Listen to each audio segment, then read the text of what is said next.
Hey guys, welcome to Beardman's reviews, and welcome to my very first movie review on my channel. The movie I will be reviewing today is The Fanatic, starring John Travolta and made by Fred Durst, who is most famously known as the frontman of new metal band Limp Bizkit. Uh, and and so before I dive into the phonetic, let me just get a couple of things out of the way. First things first, yes, I do have a stutter. If you hear me get caught up on some words or little bits of silence or me making weird faces, it's not because I'm nervous or it's not because I'm farting. It's because I'm stuttering. So you know, I it's just a thing I've always had. So um, and also let me briefly tell you how my reviews are going to work. I will structure my reviews into four sections. I will briefly review the synopsis first. I will tell you what I like, what I don't like, and I'll give you my final thoughts. I give no spoilers. If I have to spoil anything for the sake of telling you what I like or what I don't like, or if I just have to in order to describe the synopsis, then I will give you a brief time period for you to skip past. Okay. Okay, so now that that's out of the way, let's dive into The Phonetic. So guys, The Phonetic stars John Travolta. He plays this character named Moose, who's a mentally handicapped uh, in, in, individual who is a huge movie fan, and he is very particularly obsessed with this actor called Hunter Dunbar, who is who is played by Devon Sawa. I think that's how you say his name. If that's wrong, I'm sorry. Who is most famously known as playing the central role in Final Destination. So one day when Moose finds out that his favorite actor Hunter Dunbar is going to be not only in his part of town, but in this shop that he goes to all the time for an autograph signing, he gets really excited. So John Travolta, or Moose rather, goes to the autograph signing and he gets all the way the frick to the front of the line, and then Hunter Dunbar gets called away, and he spends the whole rest of the movie trying to get an autograph from him, and he will try anything to get an autograph. And that is not a spoiler because it says right on the cover, all he wanted was an autograph. So, so that's basically the synopsis. So, what I like, I don't like anything about this movie. I do not like this movie at all. I love it in a very ironic way, but in terms of a literal movie, oh my goodness, this is an awful movie. It's so bad, but it's so good at the same time. It's kind of like, you know, a famous, amazing, terrible film such as The Room is probably the biggest one, or Troll 2 is another big one, or maybe a smaller one such as Birdemic or something like that. Those movies are so bad that they're amazing. The Phonetic is in that range.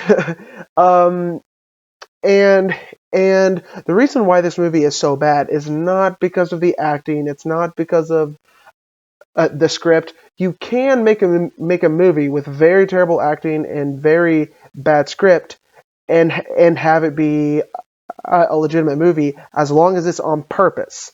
Like if you take a movie such as Attack of the Killer Tomatoes, or or The Toxic Avenger.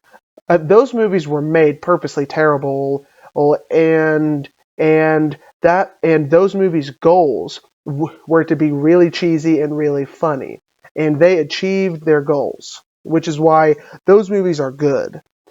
This movie attempts to be a really haunting stalker thriller, and it fails miserably. It comes off as a comedy, honestly, is what it comes off as, and it's not a good movie. It's um so I basically don't like anything about it. So let's just skip straight to what I don't like. I do not like everything about this movie. I do not like I do not like the way that John Travolta is trying too hard. You can tell that he's trying to be another Leonardo DiCaprio from What's Eating Gil Gilbert Grape. But but you know what he comes off as is he comes off as Ben Stiller's um a character from Tropic Thunder. um, that's what he comes off as at times in this movie, and that's not what John Travolta was trying to do. I can tell, but that's just how it happened. I I don't mind Devon Sawa. He's okay. Like he really is okay in it, but he gets really hateful towards Moose really quick.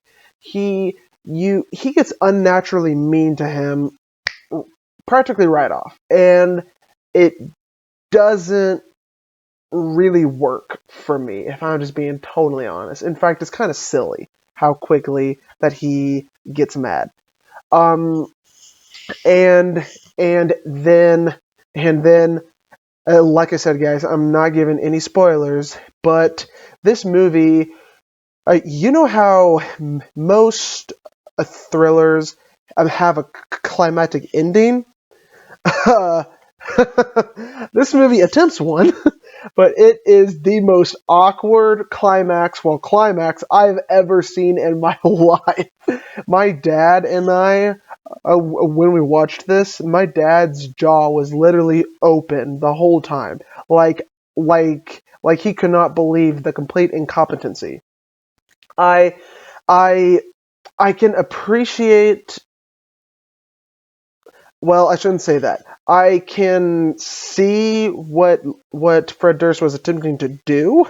He was attempting to make a creepy thriller, but like he didn't do a good job. The reason why this movie fell, basically what I'm getting at is that the reason why this movie fell flat is not solely because of John Travolta. It's also because of Fred Durst. Okay, so now like this is a minor spoiler. So if you skip ahead until probably 9 minutes and 20 seconds, roughly. Okay, good. 9 minutes and 20 seconds. Skip. Go. Okay, guys. So basically, Fred Durst has his character Hunter Dunbar when he is riding in the car with his son. Hunter Dunbar turns to his son and says, and basically says, "Let me show you something really awesome." And he puts on Limp Bizkit. He puts on Limp Bizkit, and he is talking up Limp Bizkit. Like this is the like greatest. Okay, so when I seen that scene in particular, I was like, oh my gosh, like I can't believe what I am watching. The script, to kind of highlight another thing, Moose's very first words were this. The very first words in the entire film was this: "Can't talk too long, gotta poo." I'm not kidding. I wish I was. I am not kidding. The very first words are "can't talk too long, gotta poo." I mean, what more can I say about this movie? It's amazingly awful. There are brief scenes of narration. Um, however, it's not narrated by John Travolta, which would have been awesome. It's narrated by this random friend of his, I guess. I forgot her name because honestly, I just didn't care. But like I forgot her name. But but but one of his friends narrates it, and she gives the flattest narration I've ever heard. She gives a very flat narration. It's very dry, very like cringy in a lot of spots. It's just everything about this movie is not good. There's an I can't I'm serious, guys. I cannot find a single thing in this movie that I would consider good. Yeah. So I if you want to watch a movie that's really good in say a party or so, this is it. So those are basically my final thoughts. My final thoughts are this: if you want to find a movie that's good for a bunch of friends of yours that like you can just sit to sit and grab a couple of sodas and pizza and just like laugh. This is it. Um, it's really good in a very ironic way, but it's very awful in a literal way.